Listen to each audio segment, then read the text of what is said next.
Triangle एक simple shape लगता है, मगर इस सिंपल शेप के अंदर बहुत सारी प्रॉपर्टीज छुपी हुई है। Angle sum property, Pythagoras theorem और डिफरेंट टाइप्स ऑफ ट्रायंगल्स, अगर ये सब समझ लिए तो आपके ज्योमेट्री के ऑलमोस्ट सारे कॉन्सेप्ट्स कवर हो जाएंगे। इस वीडियो के अंदर हम लोग बेसिक्स से शुरू करके ट्रायंगल एंड इट्स प्रॉपर्टीज के सभी कॉन्सेप्ट्स को समझने वाले हैं। हर एक टॉपिक के ऊपर मैंने एक क्वेश्चन भी एक्सप्लेन कर रखा है। इस वीडियो के डिस्क्रिप्शन के अंदर आपको टाइम स्टैम्प्स भी मिल जाएगी। तो अगर आपका एग्जाम नज़दीक आ रहा है और आपके पास टाइम कम है तो आप डायरेक्टली कोई स्पेसिफिक टॉपिक के ऊपर जंप कर सकते हैं जिसमें आपको सबसे ज़्यादा डाउट है। वीडियो स्टार्ट करने से पहले मैं चाहता हूँ कि आप एक पेन और बुक लेकर एक साइलेंट जगह पर जाकर बैठ जाइए। तो चलिए इस वीडियो को शुरू करते हैं।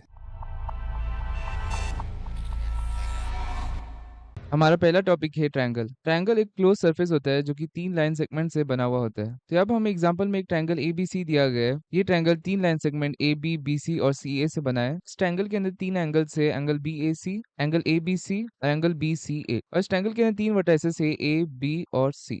नेक्स्ट हम टाइप्स ऑफ ट्रायंगल्स देखेंगे। यहाँ पर 2 पार्ट्स है। फर्स्ट पार्ट के अंदर साइड्स के बेसिस में 3 टाइप्स ऑफ ट्रायंगल्स हमें दिए गए और सेकंड पार्ट के अंदर एंगल्स के बेसिस पे हमें 3 टाइप्स ऑफ ट्रायंगल्स दिए गए। तो यहाँ पर फर्स्ट पार्ट के अंदर फर्स्ट ट्रायंगल है स्केलिन। स्केलिन ट्रायंगल के अंदर तीनों साइड्स की लेंथ डिफरेंट होती है और तीनों एंगल्स के मेजर भी डिफरेंट होते हैं। नेक्स्ट है आइसोसेलेस ट्रायंगल। आइसोसेलेस ट्रायंगल के अंदर कोई 2 साइड्स की लेंथ इक्वल होती है और तीसरे साइड की लेंथ डिफरेंट होती है और एंगल्स जो कि इस साइड के ऑपोजिट है वो भी एक दूसरे के इक्वल होते हैं। लास्ट में इक्विलैटरल ट्रायंगल। इक्विलैटरल ट्रायंगल के अंदर तीनों साइड्स इक्वल लेंथ की होती है और तीनों एंगल्स भी 60 डिग्री के होते हैं। नेक्स्ट हम types of triangles on the basis of angles देख लेंगे। तो यहाँ पर भी 3 टाइप्स ऑफ ट्रायंगल्स है। फर्स्ट है एक्यूट एंगल ट्रायंगल। इस ट्रायंगल के अंदर तीनों एंगल की मेजर 90 डिग्री से कम होती है। नेक्स्ट है राइट एंगल ट्रायंगल। इस ट्रायंगल के अंदर कोई एक एंगल की वैल्यू होती है 90 डिग्री और लास्ट में ऑब्टयूज एंगल ट्रायंगल। इस ट्रायंगल के अंदर कोई एक एंगल की वैल्यू 90 डिग्री से ज्यादा होती है। हमारा नेक्स्ट टॉपिक है median of a triangle. Median ऐसा लाइन सेगमेंट होता है जो वर्टेक्स को अपोजिट साइड के मिड पॉइंट से कनेक्ट करता है। हर ट्रायंगल के पास 3 मीडियंस होती है जो कि हर वर्टेक्स से निकलती है। तो यहाँ पर हमें एक ट्रायंगल एबीसी दिया गया है।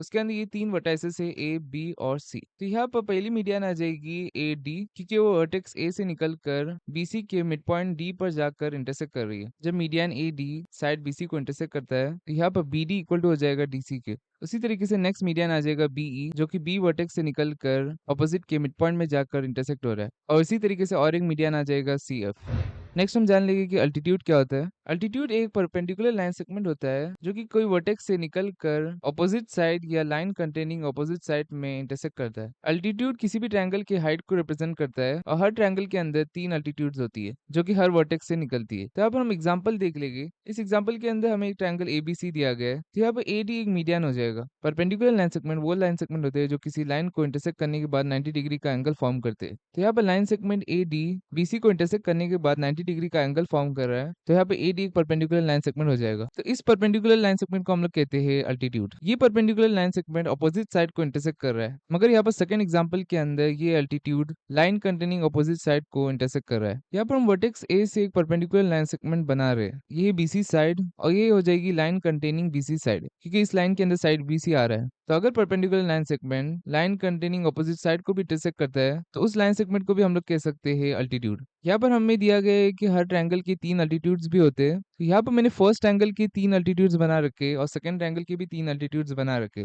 तो यहाँ पर वर्टेक्स ए से एक परपेंडिकुलर लाइन सेगमेंट निकलेगा ए डी। उसी तरीके से वर्टेक्स बी से भी एक परपेंडिकुलर लाइन सेगमेंट निकल जाएगा और वर्टेक्स सी से भी एक परपेंडिकुलर लाइन सेगमेंट निकल जाएगा। तो यहाँ पर हमारे पास 3 अल्टीट्यूड्स आ जाएगी। इसी तरीके से सेकंड ट्रायंगल के अंदर भी 3 अल्टीट्यूड्स आ जाएंगे। फर्स्ट आ जाएगा ए डी जो कि वर्टेक्स ए से निकल रहा है और दूसरा आ जाएगा बीई जो कि वर्टेक्स बी से निकल रहा है और तीसरा आ जाएगा सी एफ जो कि वर्टेक्स सी से निकल रहा है। हमने ऊपर देखा था कि अल्टीट्यूड हाइट को रिप्रेजेंट करते हैं। तो यहाँ पर अगर ट्रायंगल एबीसी का बेस बीसी है तो यहाँ पर एडी हाइट को रिप्रेजेंट करेगा। अगर हम इस ट्रायंगल को पलट दे और बेस बना दे एसी तो यहाँ पर बीई हो जाएगा हाइट। उसी तरीके से अगर बेस ए बी है तो सी एफ हो जाएगा हाइट। उसी तरीके से ट्रायंगल 2 के अंदर भी सभी केसेस के लिए हाइट आ जाएगी।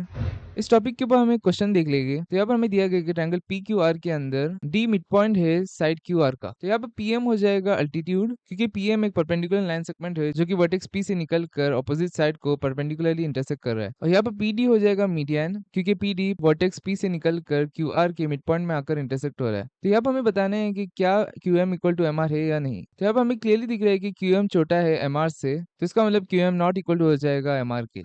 हमारा नेक्स्ट टॉपिक है exterior angle and interior opposite angles. तो यहाँ पर हमें एक ट्रायंगल एबीसी दिया गया है। यहाँ पर साइड बीसी को एक्सटेंड किया गया है और यहाँ पे एक एक्सटीरियर एंगल एक्स फॉर्म हो रहा है। तो यहाँ पर एक्सटीरियर एंगल के ऑपोजिट 2 एंगल्स आ जाएगी। इन एंगल्स को हम लोग कहते हैं इंटीरियर ऑपोजिट एंगल्स। नेक्स्ट हम एक्सटीरियर एंगल प्रॉपर्टी देख लेंगे। एक्सटीरियर एंगल प्रॉपर्टी कहता है कि किसी भी ट्रायंगल के अंदर एक्सटीरियर एंगल इक्वल टू होता है sum of interior opposite angles के। तो अब ऊपर के एग्जांपल के अंदर एंगल x इक्वल टू हो जाएगा एंगल 1 प्लस एंगल 2 के। तो इसका अगर हम एग्जांपल देखेंगे तो यहाँ पर हमें x की वैल्यू फाइंड आउट करनी है। तो x इक्वल टू हो जाएगा 50 प्लस 90 के, जो कि इक्वल टू होता है 140 के।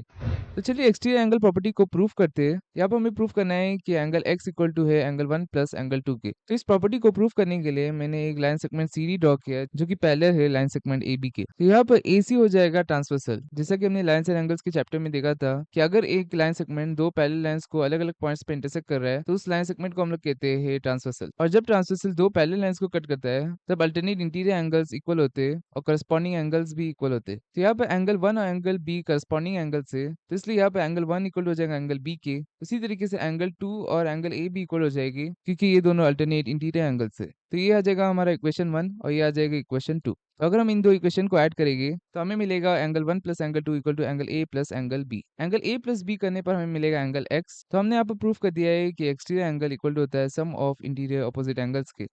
यहाँ पर हमें दो क्वेश्चंस दिए गए। फर्स्ट क्वेश्चन के अंदर हमें एक्सटीरियर एंगल फाइंड आउट करना है एंगल x। तो यहाँ पर x इक्वल टू हो जाएगा 30 प्लस 60 के। तो यहाँ पर हमारे पास x की वैल्यू आ जाएगी 90 डिग्री। यहाँ पर सेकंड डायग्राम के अंदर 125 डिग्री एक एक्सटीरियर एंगल है और ये दो इंटीरियर ऑपोजिट एंगल्स है। हमें पता है कि एक्सटीरियर एंगल इक्वल टू होता है sum of interior opposite angles के। तो यहाँ पर अगर हम लोग 90 डिग्री के अंदर 35 डिग्रीज ऐड कर दे तो हमें मिल जाएगा 125 डिग्रीज।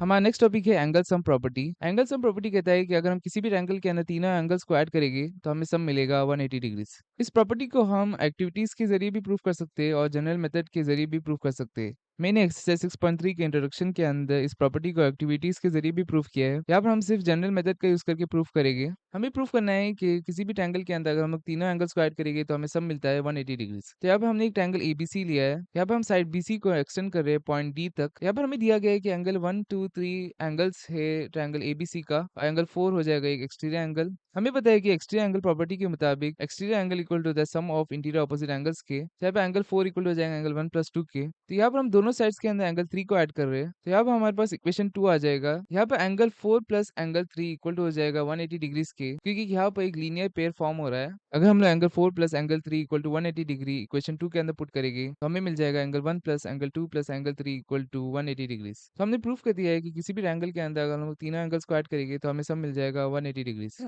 तो चलिए कुछ क्वेश्चंस देख लेते हैं। First question exterior angle property के ऊपर बेस्ड है। इस क्वेश्चन के अंदर हमें एंगल x की वैल्यू फाइंड आउट करनी है। यहाँ पर 110 डिग्री एक एक्सटीरियर एंगल है और ये दोनों इंटीरियर ऑपोजिट एंगल्स है। हमें पता है कि एक्सटीरियर एंगल प्रॉपर्टी के मुताबिक 110 डिग्री इक्वल टू हो जाएगा x प्लस एक्स के, क्योंकि एक्सटीरियर एंगल इक्वल टू होता है sum of interior opposite angles के। तो यहाँ पर 110 डिग्री इक्वल टू हो जाएगा 2x के, x इक्वल टू हो जाएगा 110 डिवाइडेड बाई 2।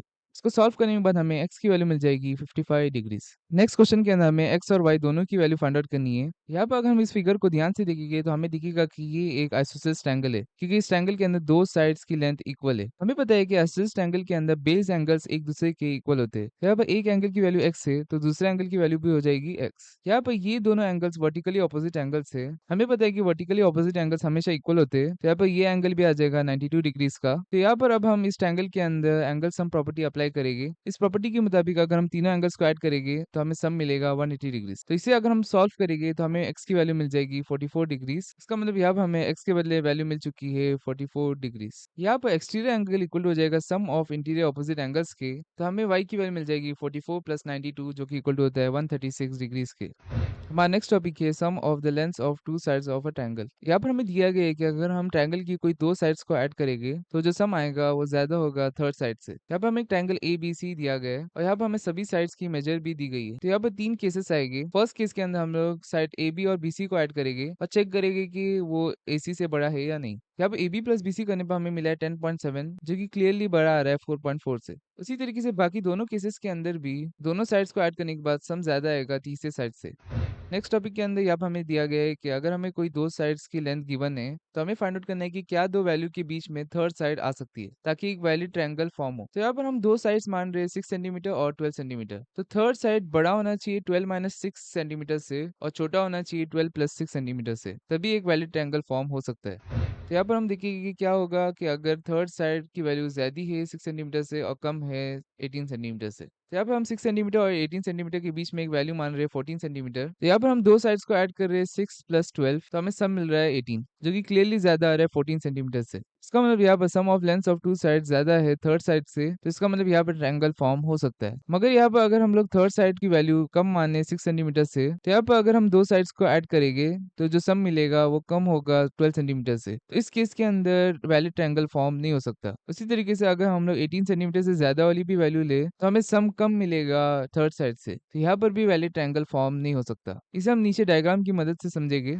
डायग्राम्स को देखने से पहले हम डेफिनेशन ऑफ ट्रायंगल देख लेंगे। ट्रायंगल एक क्लोज सरफेस होता है जिसके पास तीन साइड्स और तीन वर्टाइसेस होती है, यानी कॉर्नर्स। हर साइड एक लाइन सेगमेंट होता है, फोर लाइन सेगमेंट्स के एंड पॉइंट्स वर्टाइसेस से जॉइन होने चाहिए। तो यहाँ पर फर्स्ट केस के अंदर डायग्राम्स देख लेंगे हम लोग। तो यहाँ पर अगर हमें दो साइड 6 सेंटीमीटर और 12 सेंटीमीटर दी गई है और हम थर्ड साइड की वैल्यू ले रहे हैं 6 सेंटीमीटर और 18 सेंटीमीटर के बीच में, तो यहाँ पर एग्जाम्पल में हम 7 सेंटीमीटर ले रहे हैं, तो हमें क्लियरली दिख रहा है कि एक वैलिड ट्रायंगल फॉर्म हो रहा है। उसी तरीके से 8.5 सेंटीमीटर लेने के बाद भी एक वैलिड ट्रायंगल फॉर्म हो रहा है। मगर यहाँ पर अगर हम लोग थर्ड सेट की वैल्यू 6 सेंटीमीटर से कम ले और कितना भी उसे अरेंज करने देखे तो एक वैलिड ट्रायंगल फॉर्म नहीं हो सकता। यहाँ पर सेकंड केस के अंदर एक ट्रायंगल तो फॉर्म हो रहा है, मगर यहाँ पर 12 सेंटीमीटर का एंड पॉइंट 5 सेंटीमीटर के एंड पॉइंट से ज्वाइन नहीं कर रहा है। और हमने ऊपर डेफिनेशन में देखा था कि लाइन सेगमेंट के एंड पॉइंट्स वर्टाइसेस को ज्वाइन करने चाहिए। उसी तरीके से अगर हम लोग थर्ड सेट की वैल्यू 18 सेंटीमीटर से ज्यादा माने तब भी वैलिड ट्रायंगल फॉर्म नहीं हो सकता। तो इस टॉपिक को हम लोग रिवाइज करेंगे। हमने ट्रायंगल की दो साइड्स मानी थी 6 सेंटीमीटर और 12 सेंटीमीटर, तो जो थर्ड साइड की वैल्यू आएगी वो ज्यादा होगी 12 - 6 सेंटीमीटर से और कम होगी 12 + 6 सेंटीमीटर से, जो कि 18 सेंटीमीटर। तब भी एक वैलिड ट्रायंगल फॉर्म हो सकता है।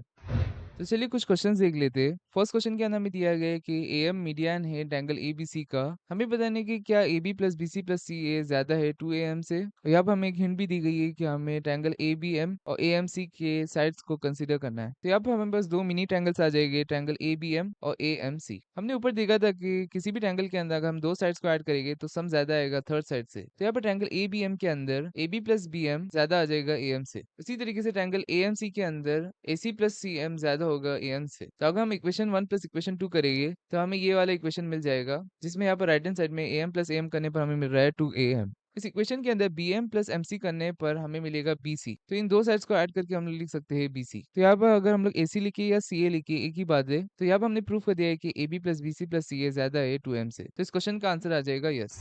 नेक्स्ट क्वेश्चन के अंदर यहाँ पर हमें ट्रायंगल की दो साइड्स की वैल्यू दी गई है 12 सेंटीमीटर और 15 सेंटीमीटर। तो हमें बताना है कि क्या दो वैल्यू के बीच में थर्ड साइड आ सकती है। तो थर्ड साइड की वैल्यू ज्यादा होगी 12 - 15 सेंटीमीटर से और कम होगी 15 + 12 सेंटीमीटर से। हमारा नेक्स्ट टॉपिक है right angle triangle. Right angle triangle ऐसा ट्रायंगल होता है जिसमें एक एंगल की वैल्यू 90 डिग्री के इक्वल होती है। राइट एंगल ट्रायंगल के चार कंपोनेंट्स है। फर्स्ट है 90 डिग्री का एंगल। यहाँ पर ये साइड हो जाएगा बेस, ये हो जाएगा परपेंडिकुलर और ये हो जाएगा हाइपोटेन्यूस।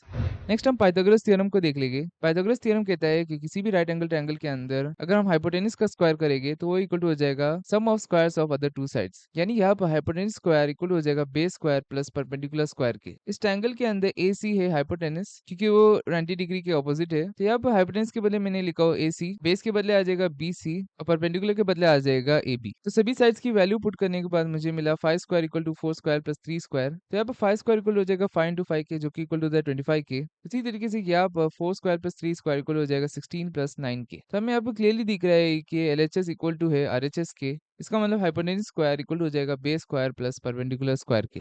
लास्ट में हम पाइथागोरस थ्योरम के ऊपर एक क्वेश्चन देख लेंगे। इस क्वेश्चन के अंदर हमें 15 मीटर लंबी सीढ़ी दी गई है। ये सीढ़ी विंडो तक रीच हो रही है, जो कि ग्राउंड लेवल से 12 मीटर की हाइट पर है। हमें लैडर की फुट से लेके वॉल तक का डिस्टेंस फाइंड आउट करना है। हमें पता है कि वॉल ग्राउंड लेवल से परपेंडिकुलरली प्लेस्ड होती है, तो यहाँ पर ये 90 डिग्री का एंगल आ जाएगा। तो अगर हम इस फिगर को सिंप्लीफाई करेंगे तो हमें एक राइट एंगल ट्रायंगल मिल जाएगा, जिसके अंदर एक 15 मीटर लॉन्ग लैडर आ जाएगा। ये आ जाएगा ग्राउंड लेवल से लेके विंडो तक का हाइट, जो कि है 12 मीटर्स, और ये आ जाएगा distance from foot of the ladder to wall, जो कि है 8 मीटर्स। तो इस ट्रायंगल के अंदर हम लोग पाइथागोरस थ्योरम अप्लाई करके a की वैल्यू फाइंड आउट कर सकते हैं। पाइथागोरस थ्योरम कहता है कि hypotenuse square equal to the base square plus perpendicular square की। तो यहाँ पर 15 स्क्वायर इक्वल हो जाएगा a स्क्वायर प्लस 12 स्क्वायर के। 15 स्क्वायर की वैल्यू आ जाएगी 15 × 15, जो कि इक्वल होता है 225 के, और 12 स्क्वायर की वैल्यू आ जाएगी 12 × 12, जो कि इक्वल होता है 144 के। तो यहाँ पर 144 को लेफ्ट साइड में शिफ्ट करने के बाद a स्क्वायर इक्वल हो जाएगा 225 - 144 के। a स्क्वायर इक्वल टू हमें मिल जाएगा 81। 81 को हम लिख सकते हैं 9 स्क्वायर, क्योंकि 9 × 9 इक्वल होता है 81 के। यहाँ पर स्क्वायर को राइट साइड में शिफ्ट करने के बाद हमें मिल जाएगा √9 स्क्वायर। तो यहाँ पर a इक्वल हो जाएगा √9 स्क्वायर के। स्क्वायर रूट और स्क्वायर कैंसिल हो जाएगी, तो हमें a की वैल्यू मिल जाएगी 9 मीटर्स। इसका मतलब distance from foot of the ladder to wall हो जाएगा